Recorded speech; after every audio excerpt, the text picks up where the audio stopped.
And shifting focus now, it was exactly 25 years ago that Vladimir Putin was first elected as Russia's president.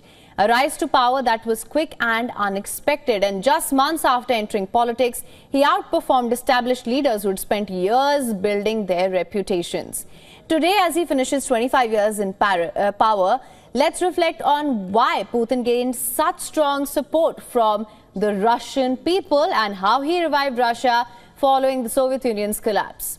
You'll see in 25 years that he's been at the helm of affairs in Russia, Putin has outlasted several Western leaders. He has become Russia's third longest serving leader after Tsar Nicholas I and Joseph Stalin. Putin has come a long way from being a little-known KGB officer. In the lead-up to Russia's 2000 presidential election, 33 candidates submitted their documents, but after the signature collection process, only 11 remained. Among them were communist leaders Gennady Zyuganov, nationalist Vladimir Zhirinovsky, reformist Grigory Yavlinsky, and acting president Vladimir Putin. From the start, Putin was the clear frontrunner. His popularity had skyrocketed since August 1999, when Boris Yeltsin appointed him prime minister. His firm response to militant attacks in Dagestan had strengthened his image as a decisive leader. By November, his approval rating had jumped from 21% to 42%. At the time, Russia was struggling. The country was still recovering from the 1998 financial crisis. Inflation was high. Unemployment had reached 13%, and 1 in 3 Russians lived below the poverty line. Plus, the war in Chechnya raged on. Despite these challenges, Putin refused to declare a state of emergency, insisting there was no need for it. On the 31st of December 1999, Yeltsin made a surprise announcement. He was resigning, and Putin would take over as acting president.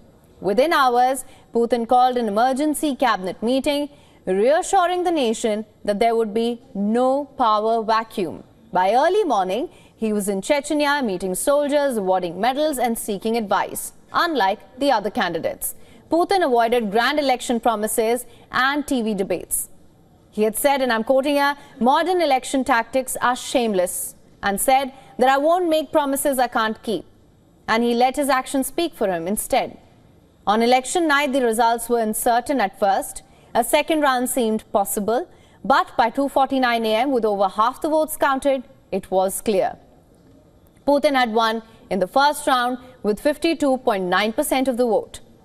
For Putin, victory wasn't just political. It was about ensuring stability for Russia. The country was at a turning point, and he was now in charge of its future.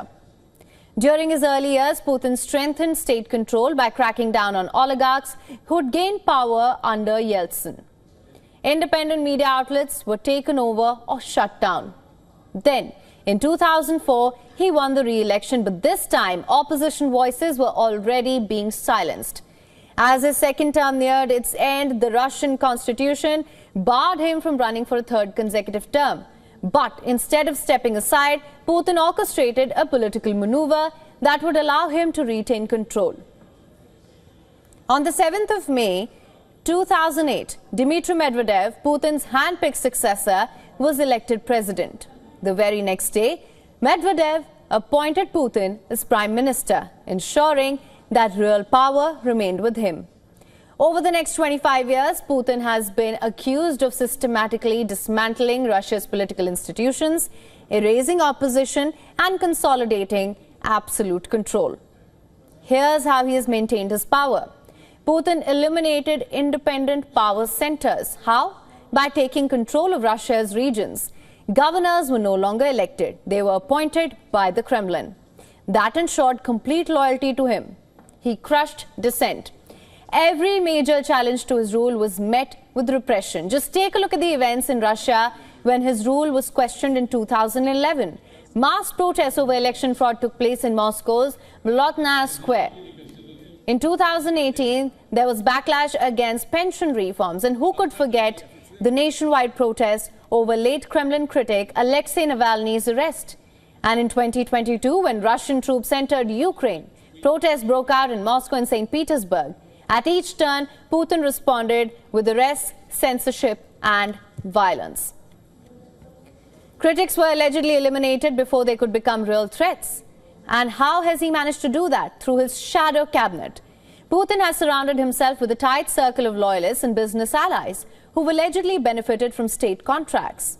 Meanwhile, there has also been state propaganda that has made attempts to rewrite history, portraying Russia as a nation under constant Western threat and reinforcing Putin's image as the country's only defender. Cut to today, on the 25th anniversary of his rule, Putin has agreed to a temporary ceasefire with Ukraine after 3 years of war. But this is not a loss. It's a diplomatic victory for Putin. By making the lifting of sanctions a condition for peace, Putin has strengthened his position while keeping control of the conflict. And the West knows it. It's another calculated move in Putin's decades-long strategy, and it's working.